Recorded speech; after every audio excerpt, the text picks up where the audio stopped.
সত্য ঘটনা। রাত ৩:৩৩-এ আমার প্রত্যেক দিন ঘুম ভেঙে যেত। আমি উঠে নিচে আসলাম। নিচে এসে দেখি আমার বোন সোফায় বসে আছে। আমি তাকে ডাক দিয়ে বললাম, কিরে, তুই এখানে কেন বসে আছিস? যা ঘুমাতে যা। আমার বোন তখন হঠাৎ আমার দিকে মুচকি হেসে বলল, তুই যা, আমিও যাচ্ছি। আমিও চুপচাপ চলে গেলাম। তার কিছুক্ষণ পর আমি আবার নিচে নামলাম। নিচে নেমে এসে দেখি নিচে কেউ নেই। হঠাৎ আমার গাটা শিউরে উঠল। দেখি আমার বোন অদ্ভুত অঙ্গি ভঙ্গিতে কেমন যেন করছে।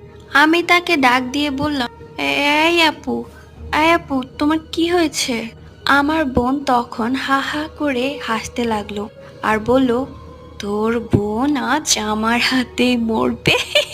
তখন আমি অবাক হয়ে তাকিয়ে থাকলাম। তারপর পিছন থেকে আমার বোন আমাকে ডাক দিচ্ছে। সেখানে আমি অজ্ঞান হয়েছি। আপনাটি লিখেছে আমারই একজন সাবস্ক্রাইবার।